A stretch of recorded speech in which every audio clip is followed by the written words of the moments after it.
You read the title. Today, I'm ranking and reviewing every episode of Jujutsu Kaisen Season 1 in chronological order. Enjoy. Ryomen Sukuna is a great pilot, focused on one thing: the cruelty of its world. The JJK-verse is riddled with monster-like beings called curses that feed off negative emotions. They are a very direct metaphor for things like misery and death. But rather than explaining them and the magic system, it's way more focused on Yuji Itadori, our main character. Yuji is in many ways a very average main character. He's the go-lucky, save-everyone shining hope trope. They even do the whole, oh no, one of my parents is dead, I gotta respect their last wishes, which just so happens to be to save others. Yuji is a very dynamic character, so for now, he's fun. They give him a really strong emotional backbone. He does a good job of being noble without being overbearing. As for the plot, Yuji discovers a curse-attracting cursed finger. After having a misunderstanding with this pincushion of a human being called Megami, he eats it, inheriting a demon. Megami and the cursed spirit, who is called Ryomen Sukuna, by the way. Wink wink, nudge nudge. This episode has a very loose plot. It's really just Yuji being introduced to all these magical elements. But I really don't think that's a bad thing. If I had to choose a word to describe this episode, I would say atmospheric. A main character looking into a magical world is a really redundant concept. But just the fact that this world can sometimes feel like hell makes it a really intriguing and good pilot. But let's get down to actually seeing that cruelty. This episode, top of the list. Next. For Myself does a pretty good job of expanding the world from last episode, primarily through a proper introduction to Ryomen Sukuna. So, Sukuna is kinda like Kurama from Naruto if he never became a good guy, and personally, I love him as a villain. Not like that. His first line in the series is, "Where are the women and children?" And I'm sorry, that's just really funny. In addition, there's also another popular character, Satoru Gojo. Gojo is the strongest Jujutsu sorcerer. He's also just really fun to have on screen. He's likable, he's funny, he's mysterious. You also just get the tiniest bit of insight into Megami's character, which is just kind of edgy, honestly. I also like his dogs, because his whole technique is just summoning creatures. Gojo's introduction is great. After Yuji unceremoniously eats Sukuna's finger, and after Yuji learns how to turn him on and off like a Wi-Fi router, Sukuna and Gojo have their first fight. Though fight is a bit generous, he knocks his teeth in. It's a good scene, showing us just how powerful Gojo is. But the real meat of this episode is Yuji's decision with his life. So Yuji is given a choice. Either 1, he can die, or 2, he can collect all of Sukuna's 20 fingers, saving a lot of people, and then die. I was worried they were gonna do the cliche where he does it just because his grandpa told him to, but no, my expectations were pleasantly subverted. It's noted this is something only he can do, and that is why he does it. It's a neat little chunk of character growth there. That's the good part of the episode. The rest of it is Yuji moving into his new Jujutsu sorcery high school. It's pretty charming. I like the banter between Gojo, Yuji, and Megami. It's just a really aggressive tonal shift, and I don't think it fits the episode. And for that reason, I just don't think it's as good as last episode. That one was just way better tonally. Under the last, let's see if it gets better with...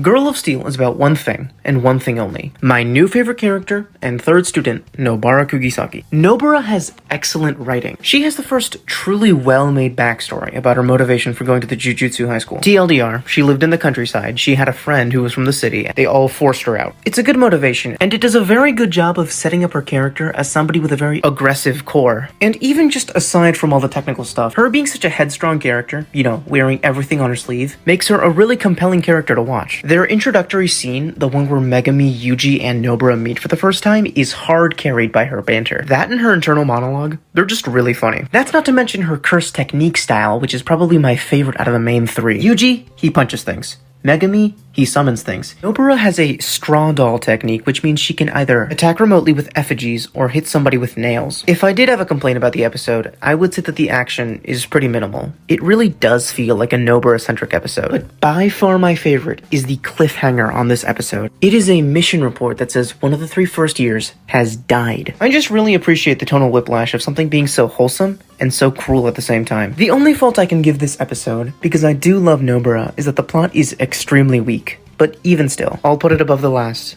Next. Curse Womb Must Die is great. It is the perfect encapsulation of what JJK is.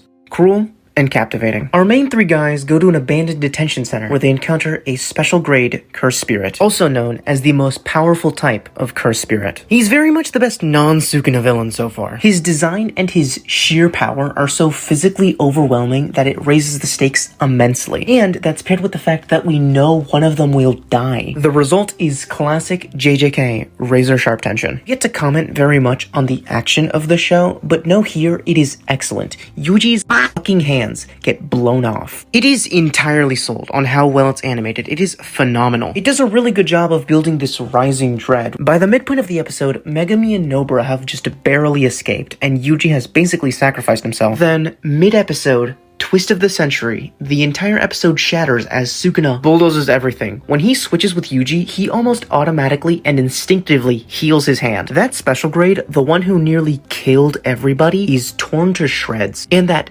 beautiful characterization of Yuji, where he sacrifices himself and accepts his death, is literally spit on by Sukuna. Sukuna also does wonders for the Jujutsu high school magic system. He does something core to the show, domain expansion. It's a really complicated thing, and I'll explain it when Gojo does in a few episodes, but just know, for now, it is amazing. The little chunk of his malevolent shrine is so peak. The entire thing, you were just recovering from all of that, and then the hook. God, I love the hook. Sukuna realizes Yuji can't switch back, and just look at the demonic glee on his face. This guy is an irredeemable monster, and I love every second of it. This episode is as much a JJK episode as you can possibly get. It's dark, it's cruel, and it is so electric. Truly Jujutsu Kaisen's first banger episode. Top of the list. Easily. Part 2 starts off really strong, with Sukuna having a long but meaningful fight with Megami. It gives you some good insight into Megami's full arsenal of little guys he can summon, including a hinted final form.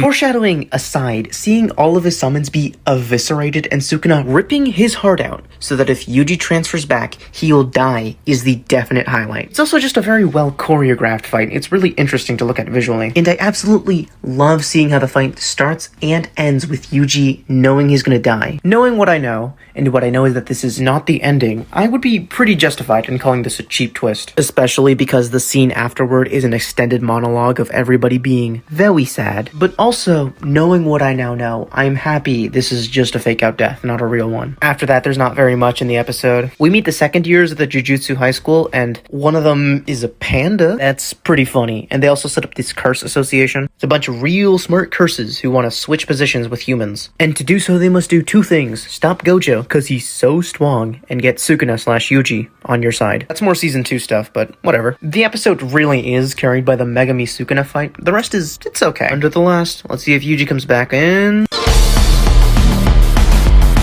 Terrain has to be good. Why? Yuji's back. Yippee! He made a binding vow with Sukuna, where in exchange for saving his life, he would 1. Be allowed to at any point swap out for 1 minute without the ability to harm anybody, and 2. That Yuji would forget about it. It's clearly foreshadowing something. Wonder why? For now, let's just appreciate having Yuji back, alright? This episode is really just your training up the basics episode. Yuji has just been kicking people without any curse technique, so he and Gojo have a little training sequence where he has to watch a bunch of movies. It's pretty fun. I like the callback to the dolls that the principal made in episode 2. The other part is Megami and Nobara, who interact with the second years for a while. There's Inamaki, this Kenkaneki-looking motherfucker. He has a really interesting cursed ability, in my opinion, the most interesting of all of the second years. Whatever he says becomes the curse technique. I suppose we'll get into him more in his very few fights, but for now, he is extremely underutilized. Panda's here too, just being a panda. Awesome. And there's Maki, who, similar to Yuji, can't use curse techniques, and is all hands. I like her. It's definitely a lot more of a down-the-low episode. You know, it's just a chill episode. Nothing really that important happens. There is, as always, a really good hook. Gojo fights Jogo, who is this Mount Fuji-looking curse. He's supposed to be the manifestation of volcanoes. He's also one of the people that wants to switch the positions of humans and curses. He's okay. I really like his design, even though his black teeth kind of freak me out. There's also this other guy who doesn't really do anything until season 2. Let's call him Monkey Man. See, the elders of the human society think that Yuji is dead. They wanted him dead because, you know, he is a literal ticking time bomb. But I still like how they add Monkey Man as an even bigger threat. I mean, he wants to kill every single human. Anyway, back to the actual episode. This episode as a whole, fine. But for JJK, fine just doesn't cut it. The plot is a bit too loose. Nothing that important happens. The hook at the end is literally 30 seconds. So for that, and a mediocre plot, bottom of the list. On to Side note, it's funny how this is my second time reviewing an episode titled Assault. Anyway, the continuation with the Gojo-Jogo fight is amazing. As fights go, it's not necessarily supposed to be as tense. It doesn't have that same emotional raw appeal that 4 does. I mean, the underlying theme here is that Jogo realizes his only chance is to somehow get Sukuna alive again. So yeah, Gojo absolutely dog walks him. Even still, some of the action is very strong. And I like how it sheds light on what Gojo even is. Gojo has this unbelievably overpowered ability called Infinity, and it means he can make the distance between you and him infinity. This is completely insane, and the solution is my favorite part of the JJK magic system. Domains. Domains are considered the ultimate Jujutsu technique, which is what Sukuna did that one time. They're themed little spheres that physically appear and make it so that you never miss. On a technical level, I can really appreciate this as an addition to the magic system, but because I really love Jogo, and especially Gojo's domains. The best moment in the entire episode is when Gojo takes his bandana off and releases his own domain, which, get this, stun locks the opponent by giving them infinity. It's just such a direct way of saying, this is how strong Gojo really is. It is just straight up awesome. Jogo does manage to narrowly escape with the help of his plant boyfriend, whose name I refuse to learn. We also get a hint of our next truly banger main villain, Mahito. I'll leave my opinion on him a mystery, but boy, he is a handful. This episode isn't nearly as emotional or compact as 4 is, and in my opinion, good, but it's still really great. It has an all-around good characterization, great villain, and amazing fight scenes, so even still, second isn't bad. On to Boredom is another decent episode. Here, we get to meet the students of a new Jujutsu high school, Mai and Toto. Mai is barely worth mentioning. She doesn't really do anything except be Maki's twin. Also just be a bitch to Nobara. But Nobara, my goat. I honestly really hate Mai. So what they try to do with her character is set up that she and Maki are gonna fight. It's gonna take like 10 episodes to resonate, but whatever. That's what all the basic training for them was, by the way. I just forgot to mention it because I'm stupid. Anyway, Toto is way better. And this guy is fucking strong. His base form, no curse technique, is as strong as Yuji. He also has this really interesting habit of asking people their type. This is his, allegedly. Tall one with a big gorgeous ass! Which, I mean, he's not wrong. He's also one of those people who's obsessed with pop idols, which is a fun mix. And while this is happening, he's also beating up Megami because he has a boring type. Hilarious. There's also some less unimportant subplots, like Gojo meeting this old head principal guy. He's one of the elders that wants to kill Yuji, by the way. He's kind of a bitch. There's also this really nice bonding moment between Maki and Nobara. Why do they bond, you might ask? Because they both hate Mai. And honestly, it's really sweet. I appreciate it as a more slow, character-driven episode, but by JJK standards, it's just decent. Nothing that impactful really happens. Middle of the list, under the pilot. Next. We finally get a proper look at the new villain, Mahito. This episode is mainly a detective story between Yuji and this other sorcerer guy called Nanami. I like Nanami here. He's the classic stoic, silent type. His technique isn't the most interesting in my opinion. It's just cutting off 70-30 to make a critical point. And even though he is kind of a basic character archetype, they do try to add an interesting bit of depth to him. He has this whole shtick where the only thing he does is want to get out of work. And the bond that he forms with Yuji is sweet enough. But that's not the best part. The best part is Mahito. He is an excellent villain. Mahito is a curse born from the fear of other humans. And what this means is that he's able to contort the human form. For example, in the middle of the investigation, there's this okay fight scene between Yuji, Nanami, and 2 monsters. It's revealed at the end of the fight that these are humans. Mahito did this to them. It's just something so, like, primally evil that you can't help but feel it. The main problem with this episode as a whole is that it has to set up the arc. This other character called Junpei who bonds with Mahito because everybody bullies him. Now he's apathetic in the same way that Mahito doesn't really give a shit about anybody. Because they have to divide their time in between introducing Mahito, introducing Nanami, having the fight scene, and introducing Junpei, it's definitely not a standout. Even then, the Yuji-Nanami dynamic is strong enough to pull this episode up. And I am excited to see where Mahito and Junpei go. So, above the last. Next.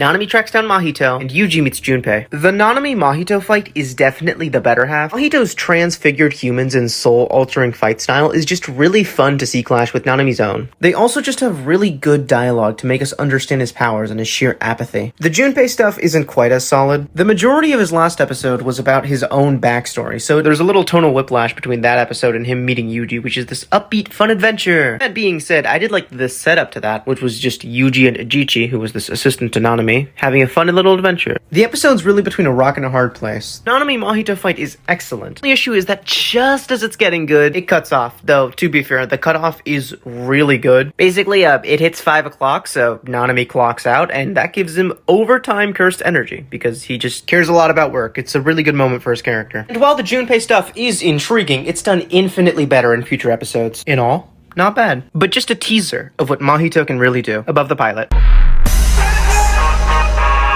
Narrow-Minded is a very specialized character study into Junpei. It does have some other elements, like the Mahito-Nanami fight does conclude, even though it's about a 2-minute romp. Still, it's an okay progression. It really does set up good tension for their rematch. But as a whole, the episode is almost exclusively a dive into Junpei's character, and I really do love the way it does this. As I mentioned earlier, Junpei was being attracted to Mahito's ideals, basically apathy, and killing based on the simple premise that you want to kill, which is then aggressively contrasted with Yuji as they develop their wholesome little friendship. And aside from that just being nice, Junpei especially has been shat on for like 3 episodes. There's this ideological tug of war between both Mahito and Yuji over Junpei. But obviously this show isn't known for being nice. All the progress that Yuji was making swiftly reversed. Junpei's mom, the only facet of his emotional support, dies. I really like this. You know, conceptually, I don't like dead moms. But it doesn't have that fake out that episode 5 had. And the tragedy is only greater increased when you realize that Mahito did this. This is the point where you realize that Mahito is pure evil. It's not one of those, this villain has a soft spot for one character. No, he is just manipulating Junpei, and it is tragic. And it makes this episode so hard to watch. Not in terms of quality, but watching Junpei's downward spiral into trusting Mahito and going into his old school to kill all his bullies is brilliantly done. But at the same time, it just makes you feel like shit. And all of those miserable emotions are hooked on Yuji. I'll talk about Junpei's curse techniques next episode, but just know that the detail of all of this negative emotion making him so much stronger so quickly is chef's kiss. It's not a very actiony episode, but it is a solid character arc with a ton of that sincere JJK cruelty. And my bronze pick. Next. God, I genuinely love To You Someday. At the start, Junpei and Yuji have this absolutely tragic fight scene. It's well choreographed, well paced. I really like Junpei's little Shinigami. It's this little jellyfish. I mean, that's just such a perfect metaphor. You know, just as Yuji and Junpei are gonna be normal again, just as they're imagining a future of themselves both at Jujutsu High, Mahito permanently idol transfigures him into a mindless monster. This is utterly devastating, a true fuck you to both Yuji and the audience. We have to watch such a tragic, complex character mangled. It is awful, but I still love it. It sets up one of the best shots in the entire show. See, the entire point of all this is that Mahito is trying to force Sukuna onto their side, and the way he's doing this is by making Yuji sign into a pact with Sukuna. But what both Mahito and Yuji don't realize is that Sukuna is truly a curse. He just utterly refuses, and in that moment, Yuji realizes the evilness of curses. We see this as they're both maniacally laughing at him. It is an excellent shot. And even though that's probably the best singular part of the episode, the ensuing fight scene between both Yuji and Mahito, where Mahito realizes that he can feel his own soul so he can't be transformed, is also just excellent. It has the same appeal as the Nanami-Mahito fight, but this time it has an even stronger emotional core. And at the end there's a whole setup on how Nanami saves him, and there's going to be a 2-man fight the next episode, but that's not important right now. I just want to focus on how perfect this episode is so far. The fights are great. The emotional tension is phenomenal. And that patented JJK cruel edge that makes everything feel so dangerous and real is the best it's ever been. Top of the list. Easily. I would be shocked to see a better one anytime soon.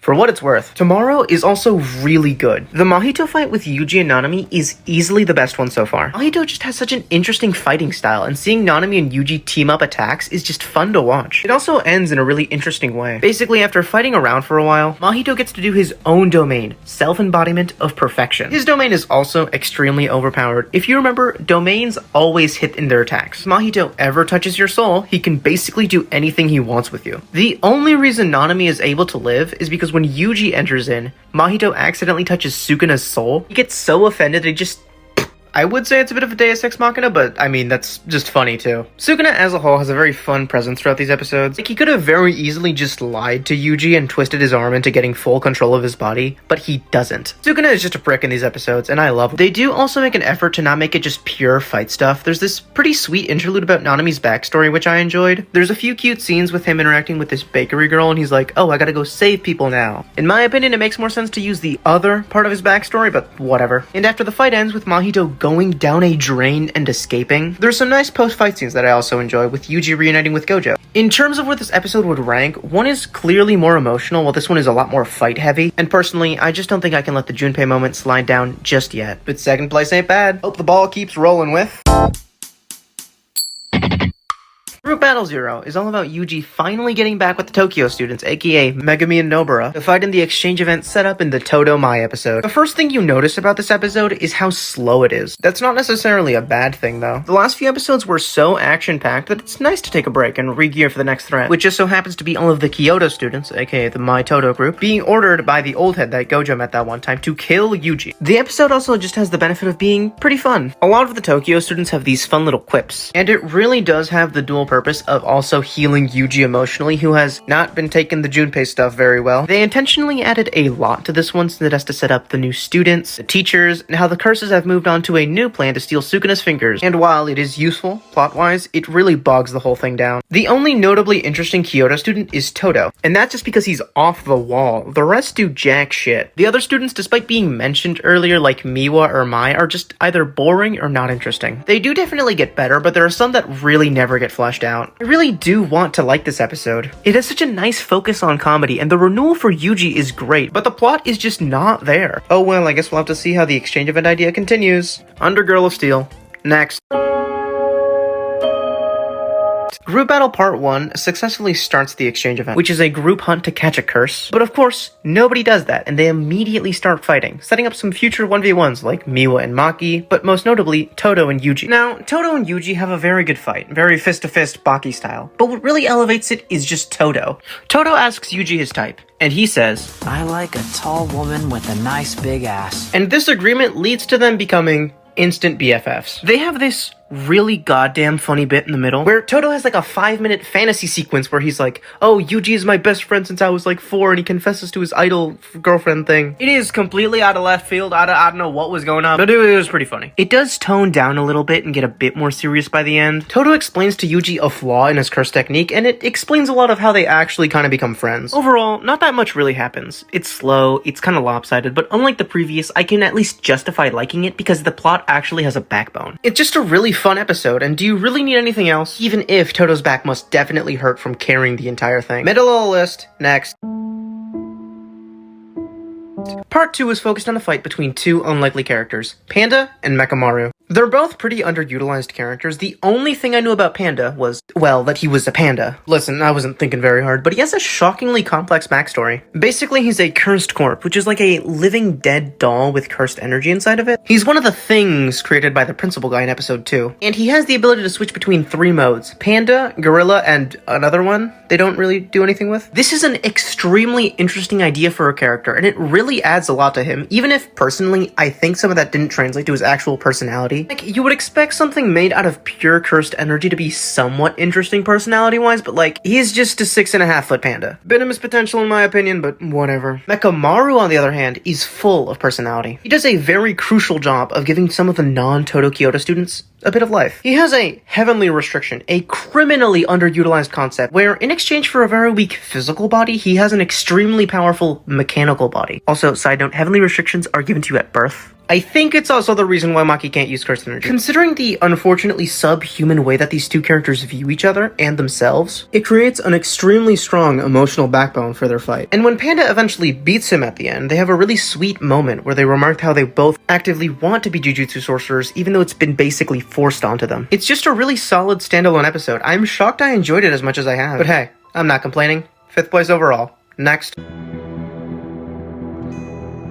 Group Battle Part 3 is an odd take on a character-focused episode. This time, Maki. It does so through 3 main battles: Miwa versus Maki, where it's vaguely mentioned how much she's beating the shit out of Miwa. Though that's not exactly high praise. Miwa is arguably the weakest out of any of the students. Entire technique is making a small domain that was dodged by base Yuji barely paying attention. But her getting absolutely dog-walked is not exactly a surprise. Then there's Nobara versus this really annoying witch girl. This one is meant as an avenue of giving Mai's character sympathy, but it's honestly Nobara who steals the show. She has this excellent moment in the fight of realizing her own self-identity, and it is so good. It is amazing. And then the natural conclusion to what was set up in the previous episode, Maki versus Mai. And even though there was clearly something wrong between the two of them, this episode sets that bridge on fire. Basically, they come from one of the big 3 cursed families, including the one that Megami is part of, the Zenin. And the Zenin are all a bunch of sexist, superficial assholes. A theme that the show is not done with. Wink wink. And in doing so, does something I previously considered impossible: make me sympathize for Mai. In fairness, I still don't like her, but she went from being a very flat to actually being very well rounded and written as a character. You can sympathize for her and she becomes understandable, if not likable. That's not to speak of the volumes that it does for Maki as a character. Her backstory shows why she's so determined to prove herself, why she doesn't fully hate Mai. If there's any compliment I can give JJK, is that it does excellent female writing. Mostly.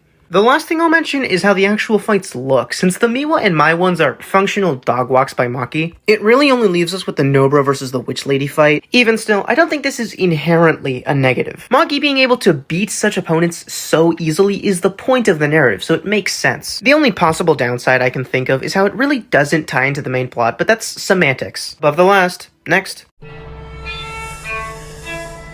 Sage is an episode that very violently interrupts the previous arc, and it does so by unleashing an even greater foe, that being that special grade tree spirit that rescued Jogo in episode 7. The prelude to it is interesting in its own right. It's a fight between Megami and this other guy who has a pretty tragic backstory and can bend blood. Yes, like the Avatar character. He's really not a bad character, but there's something just so forgettable about him. Like, I watched this episode 15 minutes ago, and I cannot tell you his fucking name. I googled it. His name is apparently Noritoshi. Genuinely a lot of missed potential, but whatever. Fight, overall, pretty decent, but when the tree guy attacks, everything changes. Also, funnily enough, the spirits place a barrier that only doesn't let Gojo in. Like, surely there was some way to make that a bit more seamless. Having the tree guy as the main villain really benefits this episode, and it does make it very solid overall. But compared to the real bangers, it is kind of just setting up another fight against the tree guy. So as a result, it does kind of feel like Megami the blood-bending guy and Inamaki are just running away for no reason. Still though, solid. Under the last.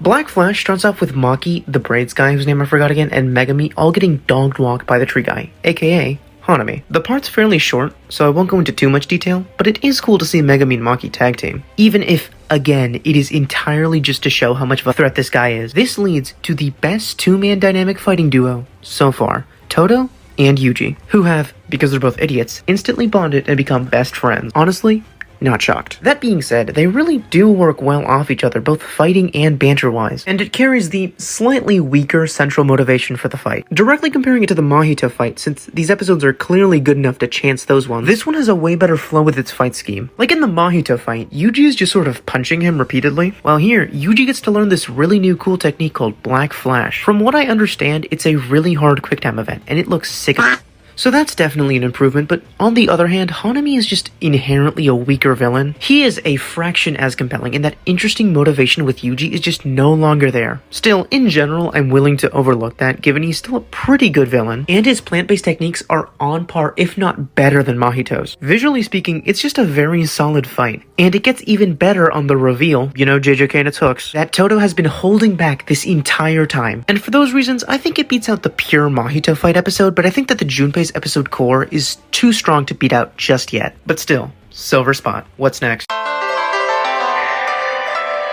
A fucking banger, that's what. Non-standard is split into 3 main things. A continuation of the Toto-Yuji Hanami fight, a few other fights that don't really matter, and Gojo using his first Hollow Purple. I'll start with the Yuji-Toto stuff since it easily makes up the majority of the runtime. As a baseline, it is excellent. The fight last episode was a clear indication that this dynamic worked wonderfully, but here they escalated even further, both by Yuji having a lot more of those critical hit black flashes and Toto being an absolute genius. I mean, not only does this guy have 530 1,000 IQ points. He has the funniest technique name ever, Boogie Woogie. I love how simple it is. It literally just switches any two objects' place. And it is greatly helped by the fact that both Yuji and Toto, being physical fighters, are close range. Even aside from all that escalation stuff, it is just nice to see both of them bond so well that they can beat up a special grade. Yuji died to one of those things 3 months ago. That is crazy progress. That's not to mention that the anti-Gojo border finally gets put down. It finally lets Gojo use his most famous technique, Hollow Purple. It does kind of end a fight that probably would have been more satisfactory if Toto and Yuji had done it, but then again, I really don't care. Hollow Purple is just so awesome. Overall, this episode is just well-rounded and great.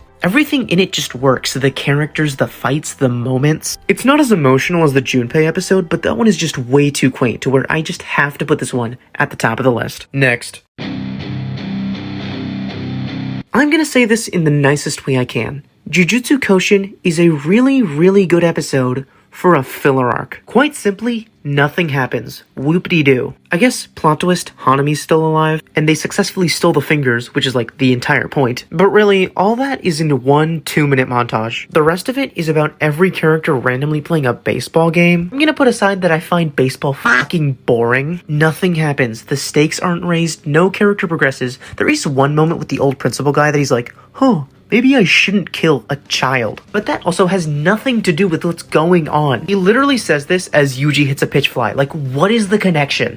That being said, there are some positives to this episode, even though, again, kind of nothing. Okay, enough complaining. This episode is really funny. Like, genuinely funny. Arguably the funniest episode. But my problem is that they're just a bunch of character gags. They don't even try to do anything with the baseball game, which, like, I guess I prefer because I don't like the baseball game, but, like, at least try to make it related, you know? I know I sound annoyed, but I really don't care. This episode's not bad. Decent, even. But for Jujutsu Kaisen, this level of a show, bottom of the list. Let's see if they pick up the pace.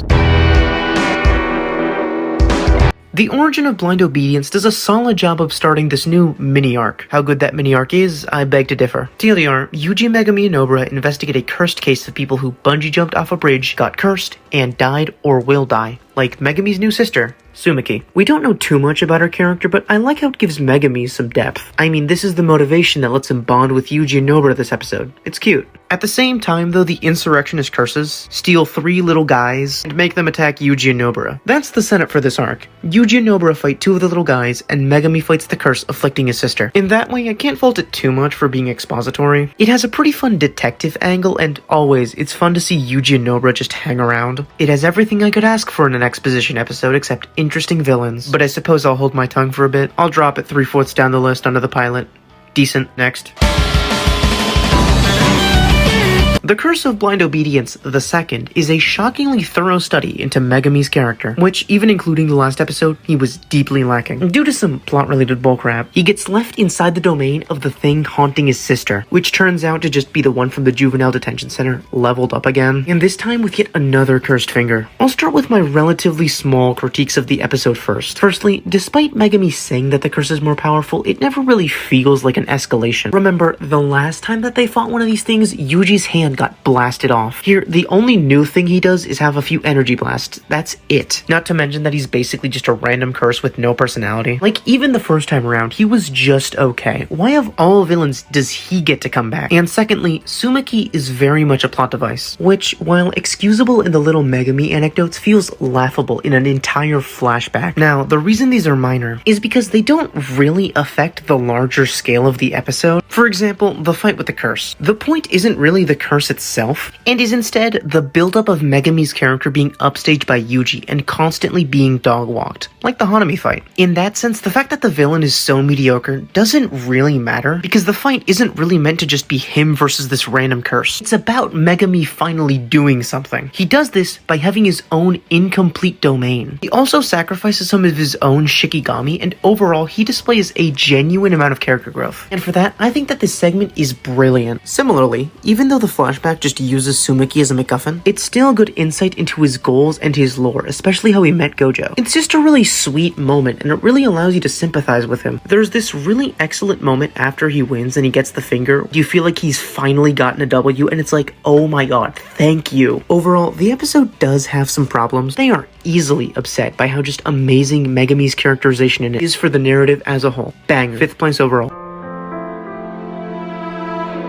I feel like Accomplices gets slightly overblown just because it's the season finale. That being said, it's still really good. Fight with Yuji and Nobara against the two things is way better than I was expecting. Yuji and Nobara have surprisingly good fighting chemistry. You know, nowhere near on the Toto Yuji stuff, but still admirable. And one of the two brothers, the things that they're fighting, is a pretty good villain. The reason for that is that this episode really lets us empathize for the villains. There's this shockingly wholesome backstory between the three brothers, and you see how they kind of have a genuine brotherly bond. And when that bond gets manhandled by Yuji and Nobara, it's still sad. It's just an interesting moral middle ground. A lot of the other villains have just felt pure evil, so it's a nice change of pace. So that sympathy is felt a lot more with the Mohawk guy than the green guy. His actions feel a little bit too unreasonable, but that's really semantics. Their techniques aren't half bad either. There are these different forms of blood manipulation which are pretty interesting, but the real star of the show is Nobara. She is just, again, badass in this episode. And after all that happens, Megami, Yuji, and Nobara just reunite, and then we have what is basically a small final montage. It has some pretty good moments in its own right, like Sukuna randomly appearing to eat the finger, third brother becoming vengeful, which is a season 2 topic, and the three of them becoming grade 1 sorcerers. It's a little long in my opinion, but whatever. It's cute. It's still a good top tier episode, but it's a little bit too lopsided to be in my top 5. Under the last. JJK Season 1 is extremely solid. Sure, it has 1 or 2 mediocre episodes, but it is a series that really does stand apart. Its characters, tone, atmosphere, everything about it is just so unique. I'm not really shocked it got as big as it was. It just feels so much more raw and vicious. I know we didn't get into it too much, it's more of a season 2 thing, but a lot of characters die. If you thought there was not enough death, do not worry when we get to season 2. But before that, let's get on to ranking. Jujutsu Kaisen, After Rain, For Myself, Group Battle 0, Girl of Steel, Boredom, Small Fry and Reverse Retribution, The Origin of Blind Obedience, Ryomen Sukuna, Group Battle 1, Idol Transfiguration, Curse Womb Must Die 2, Narrow-Minded, Group Battle 2, Sage, Group Battle 3, Assault, Curse Womb Must Die, Accomplices, The Origin of Blind Obedience, 2, Tomorrow, Black Flash, To You Someday, Non-Standard.